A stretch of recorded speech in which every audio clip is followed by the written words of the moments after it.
Hello guys, இன்னைக்கு ஒரு புது மான்வாவை தான் நம்ம பார்க்க போகிறோம். இந்த மான்வாவோட கதையை நான் சொல்லி ஸ்பாயில் பண்ண விரும்பல. சும்மா நம்ம ஹீரோவோட பவரை ஒண்டி நான் உங்களுக்கு சொல்லிடுறேன். நம்ம ஹீரோ வந்து ஒரு ஸ்டீல் கார்டுனே வச்சுக்கோங்க. எந்த விதமான ஸ்டீலாக இருந்தாலும் நம்ம ஹீரோவால் அசால்ட்டாக அதை கட்டுப்படுத்த முடியும். அதை வச்சு அவன் என்னென்ன பண்ணா அது எல்லாத்தையுமே நம்ம இப்போ பார்க்கலாம். ஸோ வீடியோக்குள்ளே போகிறதுக்கு முன்னாடி வீடியோவோட டார்கெட் லைக்கே 3K. ஸோ மறக்காம 3K லைக்கை கொண்டு வாங்க. ஒரு நாளைக்கு 3 வீடியோஸ் தான் நம்ம பார்க்கலாம். ஸோ உங்ககிட்ட தான் இருக்கு. ஒரு 3K வந்தால் நம்ம 3 வீடியோஸாக பார்க்கலாம். உங்களுக்கு எவ்வளோ நீங்கள் லைக்கை போடுறீங்களோ அதுக்கேற்ற மாதிரி தான் என்னால் வீடியோஸும் அப்லோட் பண்ண முடியும். ஸோ லைக்கை போடுவீங்கன்னு நம்புறேன். ஸோ லைக்கை ஒண்டி போட்டுருங்க. அதே மாதிரி இது வரைக்கும் நீங்கள் நம்ம சேனலுக்கு சப்ஸ்கிரைப் பண்ணலையா, சப்ஸ்கிரைப் பண்ணிக்கோங்க. சரி வாங்க, நம்ம டைம் மிஸ் பண்ணாமல் எப்பிக்குள்ள போகலாம். எப்பிக்கோட ஸ்டார்டிங்லேயே நம்ம ஹீரோவை காட்டுறாங்க. நம்ம ஹீரோ ஒரு ஸ்பூனை முழுங்குறான். நம்ம ஹீரோக்கா சாப்பாடை கம்பேர் பண்ணா ஸ்பூனோட டேஸ்ட் ரொம்ப நல்லா இருக்கு. இதுலேயே இவன் எபிலிட்டி பற்றி உங்களுக்கு தெரிஞ்சிருக்கும். ஸ்டீலோட எபிலிட்டி தான் இவன். ஹீரோ ஒரு அவைக்கனான ஹீரோ தான். அவனோட பவரே மெட்டல் மேனிபுலேஷன். இந்த பவர் இருக்கும் போது எதையும் அவனால கண்ட்ரோல் பண்ண முடியும். அவனோட போன வாழ்க்கையில நம்ம ஹீரோ ஒரு ஸ்டீல் கார்டா இருந்திருப்பான். அதாவது ஸ்டீல் எம்பரர். நம்ம கார்டுன்னே சொல்லிக்கலாம். ரொம்ப கையை தூக்குனாலே போதும், அந்த அளவுக்கு ஸ்வாடும் மெட்டலும் வந்து எல்லாரையுமே கொள்ளும். அந்த மாதிரி ஒரு பயங்கரமான பவர் அடைஞ்சா நம்ம லீ. எல்லாமே நல்லா தான் போய் நின்னுச்சு. ஆனா எதிர்பாராத விதமா ஹீரோ கூட இருந்த அந்த ஆளுங்களே நம்ம ஹீரோக்கு துரோகம் பண்ண அங்க ஹீரோவால அது ஏத்துக்கவே முடியல. ச்சே, எனக்கு திரும்பவும் ஒரே ஒரு வாய்ப்பு கிடைக்காதா? வாய்ப்பொண்டி கிடைச்சா நான் வந்து இன்னமும் ஸ்ட்ராங்கா இருப்பேனே. இந்த வழி எனக்கு தெரியாம போயிடுச்சு. ஏன்னா இவனுக்கு லேட்டா தான் இந்த ஸ்டீலோட எபிலிட்டியை பத்தியே தெரிய வந்திருக்கும். அப்படியே இறந்து போக கண்ணத்தை வந்தா அவன் திரும்பவும் பாஸ்ட்டுக்கு வந்துட்டான். அதுவும் எப்போனா யாரெல்லாம் அவேக்கன் ஆயிருப்பாங்களோ அந்த ட்ரைனிங் அவங்க எடுக்கிற மாதிரி இருக்கும். ட்ரைனிங் கேம்ப்ல தான் இப்போ ஹீரோவும் இருக்கான். எல்லாருக்கும் பனிஷ்மெண்ட்டை வேற தராங்க. என்னன்னா ஒரு 9 புல்லட்டை காணுமா. அதுக்கு காரணமும் நம்ம ஹீரோ தான். ஒன்னா ஆளும் சாப்பிட்டு இருக்கான்ல, இவன் தான் நம்ம கதாநாயகனே. ஹீரோவோட எபிலிட்டிக்கான ரேங்கை பத்தி கேட்டீங்கன்னா வெறும் F ரேங்க் தான். அதை ஏத்தணும்னா இவன் நிறையவே மெட்டலை சாப்பிட்ற மாதிரி இருக்கும். அது கொஞ்சம் கொஞ்சமா சாப்பிடவும் ஏற ஆரம்பிக்குது. அதுக்கப்புறம் எல்லாருமே சாப்பிட ஆரம்பிக்கிறாங்க. ஆனா அந்த இடத்துலயும் நிறையவே ஸ்பூன் எல்லாம் மிஸ் ஆகுதுப்பா. யாரு எங்க தேடி பார்த்தாலும் ஸ்பூன் ஒண்டி அவங்களுக்கு கிடைக்கவே இல்லை. அதுக்கு காரணமும் நம்ம ஹீரோ தான். ஸ்பூன் எல்லாத்தையுமே சாப்பிட்டு அவனோட பவரை ஏத்துறான். இருந்தாலும் நம்ம லீவோட பவர் அங்க ரொம்ப கம்மியா தான் ஏது. இதனால அவன் யோசிக்கிறான், அதே மாதிரி போச்சுன்னா என்னோட பவரை நான் எப்போ ஏத்துறது, நான் எப்போதான் அவேக்கன் பண்றது? அதுக்கு என்கிட்ட ஒரே ஒரு வழி தான் இருக்கு. அங்க ஒரு டவர் இருக்கும், அதை ஆளு பாக்குறான். கத்த சீன்லயே அங்க வந்து நம்ம ஹீரோக்கு வேலை இருந்திருக்கும். அதாவது காட் பண்றது தான் வேலை. ஏதாச்சும் மாஸ்டர் வந்தா இல்லையான்னு அந்த இடத்துல பார்க்குன்னு இன்னொரு பையன் இருப்பான். அவன் கிட்ட நம்ம ஹீரோ சொல்றான், நீ நம்பறல, மெட்டலோட மூவ்மெண்ட் அது இப்பதான் எனக்கு டிடெக்ட் ஆச்சு. நான் வந்து அங்க போகணும் செக் பண்றதுக்கு. ஆனா இதை பத்தி ஹெட் குவார்டர்ல நீ சொல்லக்கூடாது என்ன. அப்புறம் வேற ஒரு இடத்த கட்டுறாங்க. அங்க காப்ளின்ஸா வந்துகினே இருக்கு நிறையவே. இதுங்களும் வரும்போது திடீர்னு யாரோ ஒருத்தங்க அதை தாக்குறாங்க. அது வேற யாரும் இல்ல, நம்ம ஹீரோ தான். 3 நாள் வெயிட் பண்ணது ஒன்றும் வேஸ்டா போகலப்பா. நாம அட்டாக் பண்ண காப்ளினுக்கு அவளைக்கும் எதுவுமே ஆகல. அட ஷிட், நான் இப்போ லெவல் 1ல தான் இருக்கேன். அதனால தான் இதுக்கு எதுவுமே ஆகலையோ.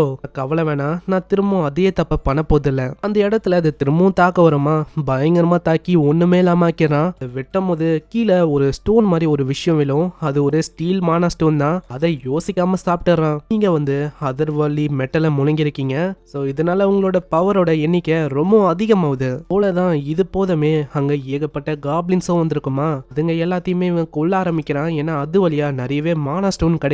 அதுங்களும் ஓடி வந்து தாக்க ஆரம்பிக்க நம்ம ஹீரோ அப்படியே வெட்டி போடுறான். அதோட காலு கை எல்லாமே துண்டாவுது. அவன் வேணும்ட்டே தான் கொல்லல. ஏன்னா இதுங்க கத்த ஆரம்பிச்சாதான் அந்த காப்ளினோட அந்த சீஃப் அது வெளியில வரும். ஏன்னா அது இன்னமும் ஒளிஞ்சுன்னு இருக்கு. திரும்ப இன்னொன்னு பின்னாடி தாக்க வருமா.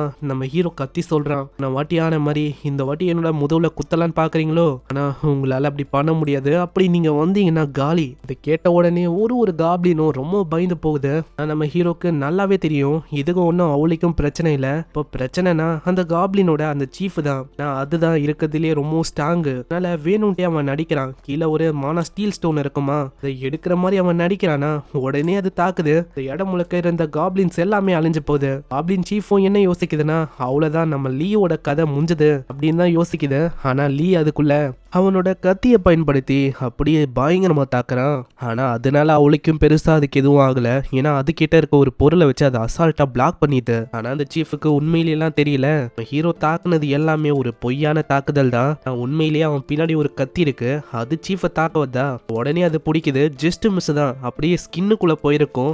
ஆனா அதுக்குள்ள பிடிச்சது தெரியாதனமா. இந்த டைம்ல பார்க்கும் இந்த சைடு வர பிரச்சனை இன்னமும் பெருசாயிது.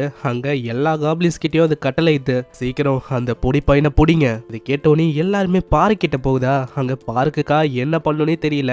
கையும் ஓடல காலும் ஓடல, அப்படியே அவன் உறைஞ்சு போயிடறான். அங்க லீ கிட்டேயோ வேற வழி இல்லாம ஏகப்பட்ட புல்லட்ஸை வச்சு தாக்குறான். மீதி இருக்கிறத ஸ்வாடை வச்சு அவன் தாக்குறான். ஆனா அந்த ஸ்வாடை அசால்ட்டா அதால தடுக்க முடியுது. இதை பார்த்தோன்னே லீயும் யோசிக்காம வாயிலே கண்ணை விட்டு பயங்கரமா சுட்டு தள்ளி முடிக்கிறான் அதோட கதையை. ஆனா அப்புறம் தான் அவனுக்கு தெரியாது, இதை ஒரு வாய்ப்பா வச்சு அந்த சீஃப் அவன் இங்கிருந்து வேற எங்கேயோ தப்பிச்சு போயிட்டான். ச்சே, நான் யோசிச்சு கூட பார்க்கல இவன் இந்த அளவுக்கு ரொம்ப புத்திசாலியா இருப்பானு. ஹீரோ பயங்கரமா அந்த இடத்துல ஃபயரிங் எல்லாம் பண்ணிருப்பால. அங்க வாக்கி டாக்கி வழியா எல்லாருமே கேக்குறாங்க, ஆமா என்ன ஆச்சு அங்க சீஃப்? என்ன ஆச்சுன்னா இந்த இடத்துல நிறையவே காப்ளினோட அட்டாக் வந்து ஏற்பட்டது, அதனால தான் எவ்வளவு பிரச்சனையே. யுன்ஹா வர வரைக்கும் நீங்க அவளுக்கும் எதுவும் பண்ணாதீங்க, அங்கே இருங்க. நம்ம ஹீரோக்கு நல்லாவே தெரியும் யுன்ஹா வந்துட்டா அவ்வளவுதான், ஒண்ணுமே அவனால பண்ண முடியாது. நான் அவ வந்துட்டா கண்டிப்பா இங்க இருக்கிற கேட்டை மூடிடுவா. அதுக்கப்புறம் அந்த அடமெண்டைடு அதை வந்து என்னால அடைய முடியாது.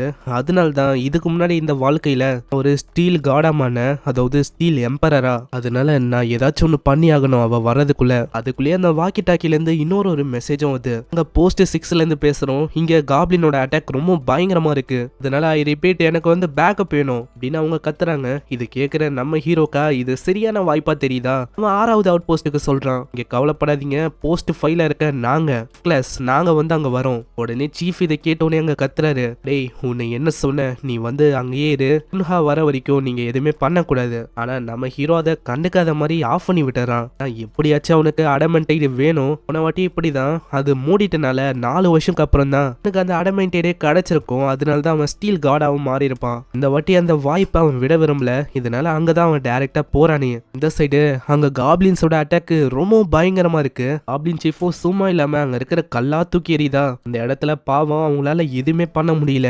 கட்டத்துல அவங்க இறந்து போயிடுவாங்கன்னு யோசிக்கிறாங்களா. உடனே நம்ம ஹீரோ வாக்கி டாக்கி வெளியே சொல்றான், கவலைப்படாதீங்க நான் வந்துட்டேன், வாட்சர் உங்களோட ஆரோவை லோட் பண்ணி நான் சொல்ற திசையில தாக்குங்க. ஆனா அவளுக்கும் அவருக்கு தெரியல, அந்த இடமே இருட்டாதான் இருக்கு. அப்புறம் தான் அவன் சொல்றான், சீக்கிரம் இங்க ஒரு லைட்டு தெரியும், அதை நோக்கி நீங்க வைங்க, மீதி விஷயத்த நான் பாத்துக்கிறேன். அதே மாதிரி அவங்க பண்ண அந்த இடத்துல நம்ம ஹீரோ அதை கண்ட்ரோல் பண்ண ஆரம்பிச்சிடறான். ஏன்னா அது மெட்டலாலா இருக்கும். நம்ம ஹீரோக்கு அது வாட்டமா போயிடுது. அந்த ஆரோவை வச்சு நிறையவே காப்ளின்ஸ் அவன் கொல்ல ஆரம்பிக்கிறான். அப்படி அவன் பண்றது எதுக்குன்னா அவனோட மானாவை மிச்சமாக்கணும்னு சொல்லிதான். இதுல அவளுக்கும் மானா வந்து போகாது. பண்றதுக்கு மெயின் காரணமே அப்படியாச்சும் அந்த சீஃப் அவனை வந்து கொல்லணும். நான் சீஃபும் லீய பார்த்தது, அங்க லீய பார்த்தோனே அந்த இடத்துல நிறைய கல்ல தூக்கி எறிதா.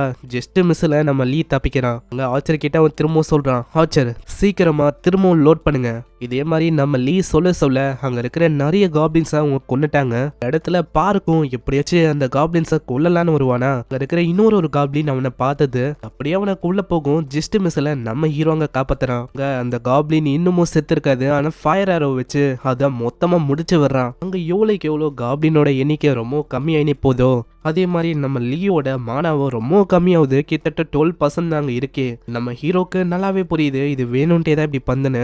ஏன்னா அப்பதான் என்னோட மானா கம்மியாகும், என்ன கொல்லவும் முடியும். இப்படி இவன் யோசிக்கும் போது பார்க் அங்க பயங்கரமா கத்துறான். அந்த சீஃப் தான் பார்க்க பிடிச்சி வச்சுக்குது. பார்க்க ஆஸ்டேஜா வச்சுக்கிச்சா நம்ம ஹீரோக்கும் புரியுது, நான் ஏதாச்சும் பண்ணா கண்டிப்பா அது கொன்றோன்னு. அதனால வெப்பனை அப்படியே கீழே போட நாடி இருக்க அந்த 2 காப்ளினும் அப்படியே நம்ம ஹீரோவை கொல்ல வருது. ஆனா அப்பயும் நம்ம ஹீரோ அப்படியே ஸ்மைல் பண்றான். அந்த இடத்துல ஒரு கன்னோட ட்ரிகரை ஆக்டிவேட் பண்ணி வர்றான். அது பார்க்கோட கன் தான். அதுவும் அந்த காப்ளினை நோக்கி இருக்குமா. பயங்கரமா அந்த காப்ளினை சுட ஆரம்பிச்சது. ஒரு வாய்ப்பா வச்சு அவனோட டேகரை பயன்படுத்தி செம்ம வேகமா வரான். அந்த இடத்துல சீஃபும் ஓட பாக்குமா, அந்த டேகரை வச்சு பயங்கரமா குத்துறான். ஆனா அதோட ஸ்கின் ரொம்ப தடியா இருக்குமா, அவ்வளவு சீக்கிரத்துல உள்ள இறங்கவே இல்லை. நம்ம லீயோட மானாவும் கிட்டத்தட்ட 9% தான் இருக்கு. அதுக்குள்ள ஏதாச்சும் ஒண்ணு பண்ணணும். அந்த சீஃபும் டைரக்டா போர்ட்டலை நோக்கி தான் போகுது. நம்ம ஹீரோக்கும் வேற வழி இல்லாம அதை தடுக்க பாக்குறான். அப்புறம் தான் ஒரு விஷயத்தையே பாக்குறான். கழுத்துல ஒரு புல்லட்ஸால ஆன ஒரு செயின் மாதிரி ஏதோ ஒரு விஷயத்த போட்டிருக்கோம். அது எல்லாமே ஸ்டீலு தான். அதை பார்த்தோன்னே அந்த செயின் மாதிரி இருக்கிற விஷயத்தை இழுக்க அது அங்க தன்னால பின்னாடி வந்து அவனோட மானாவும் அப்படியே 3க்கு போகுது. அது திரும்ப பயன்படுத்த 2க்கு போகுது. கட்டத்துல நம்ம ஹீரோ அவன் கிட்ட இருக்கிற முழு மானாவை வச்சு பயங்கரமான அட்டாக் பண்றான். ஹீரோவோட மானாவும் 0க்கு போயிடுது. அந்த இடத்துல ஒரு பயங்கரமான ஒளியும் அப்பீர் ஆகுது. இடத்துல சப்போர்ட் டீமோட யுன்ஹா அவளும் வந்துடுறா. ஹீரோ டக்குன்னு அங்க அடமெண்டைட தேடுறான். அதுவும் கிடைக்குது.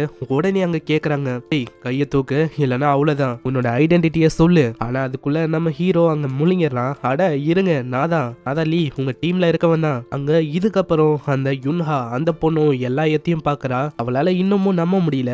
என்னன்னா இந்த மாதிரி காபின்ஸோட பாஸையே ஃப்ராங்க் ஆளுங்க தோக்கடிச்சாங்கன்னு சொன்னா என்னால நம்ப முடியல. ஆனா அங்க இருக்கிற காயம் அதெல்லாம் வச்சு பார்த்தா இத பண்ணது அவன் தான் நினைக்கிறேன். இடத்துல நம்ம ஹீரோ போகும்போது ஒரு நோட்டிபிகேஷன் வந்து, நீங்க ஒரு லெஜெண்டரியான ஐட்டம் அடிமெண்ட் ஐடியம் அதை நீங்க கன்சியூம் பண்ணிட்டீங்க. இதனால அக்கம் பக்கத்துல இருக்க எல்லா மெட்டலையும் உங்களால கண்ட்ரோல் பண்ண முடியும். ஹீரோக்கா ரொம்ப சந்தோஷமா இருக்கு. அப்படியே கண்ணை மூடிட்டு அப்படியே சிரிச்சிங்கனே அவன் போறான். ஏன்னா அவ்வளவுதான், அவன் நினைச்ச மாதிரியே 4 வருஷம் வெயிட் பண்ணாம இப்பயே அவன் ஸ்டீலோட காடா மாறிட்டான். அவ்வளவுதான், இன்னைக்கான நாள் த கிரேட் ஸ்டீல் எம்பரர், அதாவது ஸ்டீலோட காட் வந்தாச்சு. இனிவன் சொல்றான். இங்கே இந்த ஃபர்ஸ்ட் எபிசோட முடியுது. இந்த எபிசோடு உங்களுக்கு பிடிச்சிருக்கும்னு நினைக்கிறேன். இதுக்கு நீங்க எந்த அளவுக்கு சப்போர்ட் தரீங்களோ அதை பொறுத்து தான் நான் கண்டினியூ பண்ணலாமா வேணாமான்னு டிசைட் பண்ண முடியும். மறக்காம கீழே ஒருத்தவங்களும் லைக்கை போட்டுருங்க. நம்ம லீ வந்து இப்போ ஒரு ஸ்டீல் கார்டா மாறிட்டான். அவனோட ரிவெஞ்சை எடுக்க முடியுமா இல்லையா, அது எல்லாத்தையுமே நம்ம போக போக பார்க்கலாம். ஸோ உங்களுக்கு பிடிச்சிருந்தா கீழே ஒரு கமெண்ட்டை பண்றீங்க, எப்படி இருக்குன்னு சொல்லுங்க. ஸோ எனக்கும் தெரியும் இது உங்களுக்கு பிடிச்சிருக்குன்னு. இதுக்கு மேலதான் பயங்கரமான ஃபைட் எல்லாம் இருக்கும். இதெல்லாம் மிஸ் பண்ணாம பார்க்க சப்ஸ்கிரைப் பண்ணிக்கோங்க. அதே மாதிரி என்னடா பாதியிலேருந்து குரல் ஒரு மாதிரி இருக்குன்னு தானே பாக்குறீங்க, ரொம்ப கோல்டு, அதனால தான் இப்படி இருக்கு. சரி ஏதோ ஒன்று, நான் உங்களை நெக்ஸ்ட் எபிசோட்ல சந்திக்கிறேன். தேங்க்யூ ஃபார் வாட்சிங். சைனரா.